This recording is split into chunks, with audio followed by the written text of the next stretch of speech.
QGIS software install થઈ ગયા બાદ ઓર્થો ફાઇલ અને સેફ ફાઇલને કઈ રીતે ઓપન કરવી તે જોઈ લઈએ. QGIS સોફ્ટવેર પર ડબલ ક્લિક કરો, સોફ્ટવેર રન થશે. આ રીતના બ્લેન્ક સ્ક્રીન ના આવે તો પ્રોજેક્ટની નીચે ન્યૂ પ્રોજેક્ટ બતાવે છે, એના ઉપર ક્લિક કરશો, નવી ફાઇલ ઓપન થઈ જશે, નવો પ્રોજેક્ટ રન થઈ જશે. હવે બ્રાઉઝર પેનલની અંદર મને મારા પીસીની તમામ ડ્રાઈવો બતાવશે કે જેમાં મેં આખું વિલેજનું ફોલ્ડર સેવ કરેલું છે. એટલે સીધું અહીંયા બ્રાઉઝર પેનલમાંથી જ હું એ વિલેજનું ફોલ્ડર ઓપન કરી શકું. વિન્ડસ્કેપમાંથી આપણે તમામ વિલેજોના ડ્રોન ફ્લાય થયેલા ડેટા ડાઉનલોડ કરીએ છીએ. તો એ ડેટા કઈ રીતે ડાઉનલોડ કરવા એ જાણવું હોય, ના આવડતું હોય તો જણાવજો મને કોમેન્ટમાં, આપણે એનો વિડીયો અપલોડ કરશું. હવે વિન્ડસ્કેપમાંથી મેં એક વિલેજ ડાઉનલોડ કરેલું છે કે જે મેં ડી ડ્રાઈવમાં અહીંયા મૂકેલું છે. તો ડી ડ્રાઈવ ઉપર સિમ્પલ ડબલ ક્લિક કરો એટલે મને મારા ફોલ્ડર બતાવશે કે જેમાં મેં આ વિલેજ ડાઉનલોડ કરી રાખેલું છે અગાઉથી. એ વિલેજના ફોલ્ડર ઉપર ડબલ ક્લિક કરો એટલે એ ફોલ્ડરની અંદર તમામ ફાઇલો બતાવશે. મને અત્યારે જરૂર છે ઓર્થો ફાઇલની, તો ઓર્થો ફાઇલ ઉપર સિંગલ ક્લિક કરવાની અને એને ડ્રેગ કરીને લેયર પેનલમાં અહીંયા નીચે લઈ આવવાની. તો એને સિંગલ ક્લિક કરી ડ્રેગ કરીને લેયર પેનલમાં લઈ આવો. હવે ઉપર SHP કરીને એક ફોલ્ડર હશે કે જેની અંદર તમામ સેફ ફાઇલો રહેલી છે કે જેમાં મને જરૂરિયાત છે પાર્સલ એરિયાની. તો એના ઉપર સિંગલ ક્લિક કરો, ડ્રેગ કરી અને અહીંયા લઈ આવો લેયર પેનલમાં. એટલે બંને ફાઇલ આવી ગઈ. લેયર પેનલ શું કામ કરશે? દરેક અલગ અલગ ફાઇલને લેયર વાઇઝ મૂકે છે. જે નીચે હશે, માની લો કે આ પાર્સલ એરિયા મારે નીચે મુકાઈ ગઈ છે, તો મને અહીંયા પાર્સલ એરિયાની કોઈ ફાઇલો બતાવશે નહીં. ખરેખર એ ફાઇલ છે પણ ઓર્થોના લેયરની નીચે દબાઈ ગઈ છે, એટલે મારે હંમેશા પાર્સલ એરિયાની સેફ ફાઇલ જે છે એને ઓર્થોને ઉપરના ભાગમાં રાખવાની. એટલે લેયર બાય લેયર એ રીતના કામ ચાલે છે. હવે પાર્સલ એરિયા ઉપર ક્લિક કરો. આને મારે આઉટર લાઇનમાં કન્વર્ટ કરી દેવી છે, તો એના ઉપર ડબલ ક્લિક કરો એટલે સિમ્બોલોજી આવશે. એ સિમ્બોલોજી ચેન્જ કરવા માટે નીચે તમામ પ્રકારના સિમ્બોલ બતાવશે. એમાંથી આઉટર લાઇન રેડ કલરની આપણે સિલેક્ટ કરી લઈએ છીએ, એપ્લાય કરીએ એટલે આઉટર લાઇન રેડ થઈ ગઈ. એને થિકનેસ નાની કરવા માટે અહીંયા ઉપરના ભાગમાં સિમ્પલ લાઇન લખેલું છે, એના પર ક્લિક કરો. થિકનેસ હું 50ની કરી દઉં છું. ઓકે, એપ્લાય એટલે એની થિકનેસ 50ની થઈ ગઈ. હવે સિમ્બોલોજીની નીચે લેબલ છે. લેબલમાંથી મને અહીંયા સિંગલ લેબલ સિલેક્ટ કરવા દેશે કે જેમાં મારે તમામે તમામ પાર્સલના પ્લોટ નંબર શું છે એ ડિસ્પ્લે કરવા છે. તો સિંગલ લેબલ લઈ લો. હવે એમાંથી નીચે લાસ્ટમાં હશે પ્લોટ નંબર, ઉપર સિંગલ લેબલ, નીચે પ્લોટ નંબર વેલ્યુની અંદર.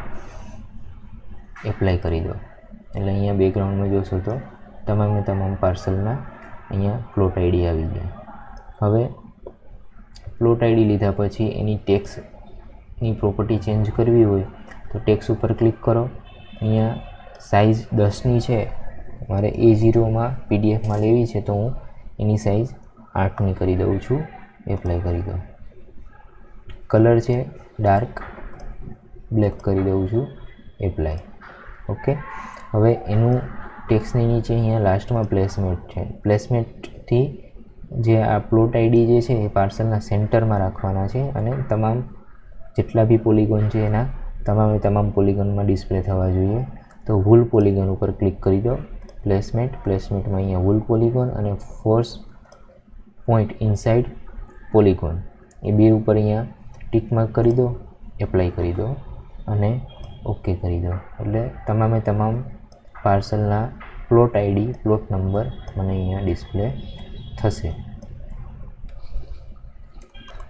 હવે અહીંયા સેન્ટરમાં લાવીને માઉસનું કર્સર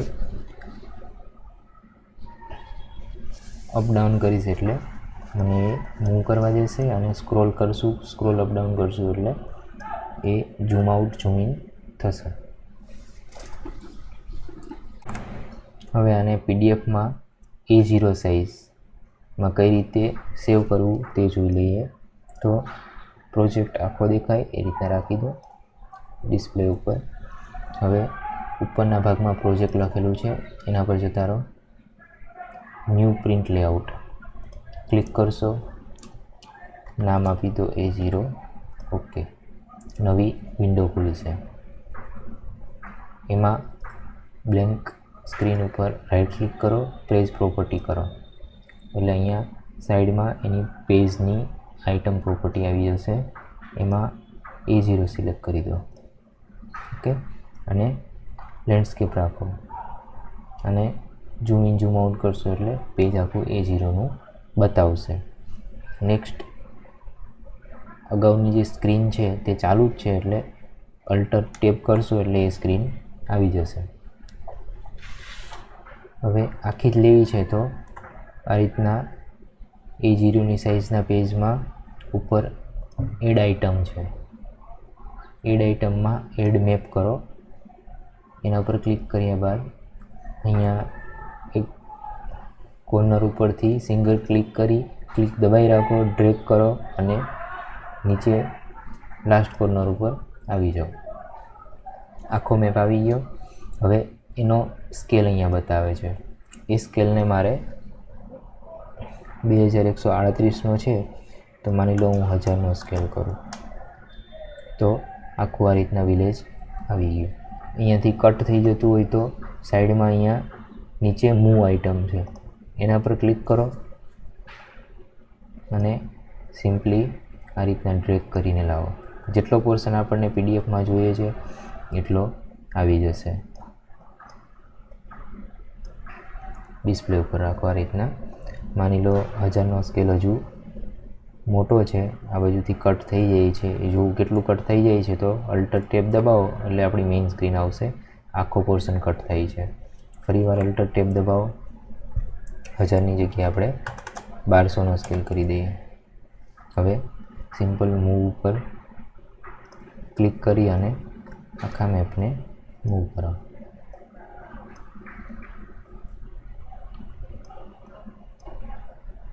બરાબર, 1300 કરી દઉં છું. આખો મેપ આવી ગયો. ડન,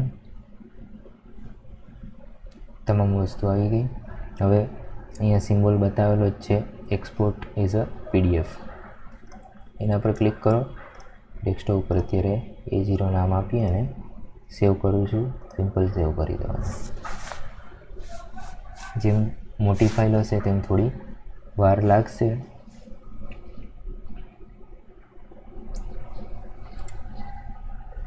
જેવું કન્વર્ટ થઈ જશે પીડીએફમાં એટલે અહીંયા ગ્રીન પટ્ટી આવી જશે, એનો પાથ લખેલો.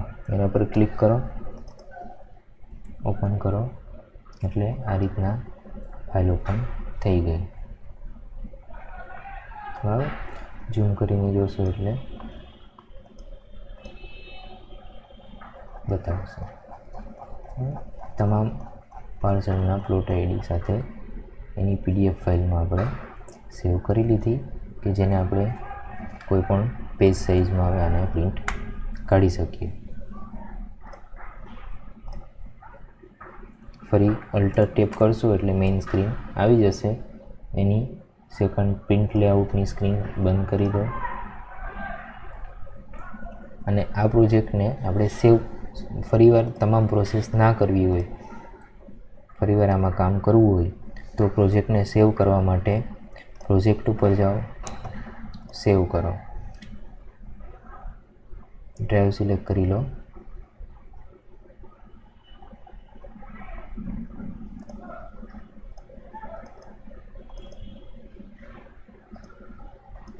આમાં જ હું આપી દઉં છું નામ એડિટ અને સેવ. એટલે દર વખતે હવે મારે આ પ્રોજેક્ટ ઓપન કરવાની જરૂર, વારંવાર આ પ્રોસેસ કરવાની જરૂર નથી. માની લો મેં અહીંયાથી બંધ કર્યું.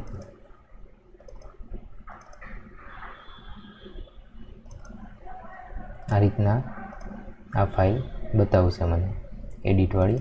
એ ઓપન કરીશ એટલે સીધું એ જ કરેલું તમામ વર્ક સીધું ઓપન થશે.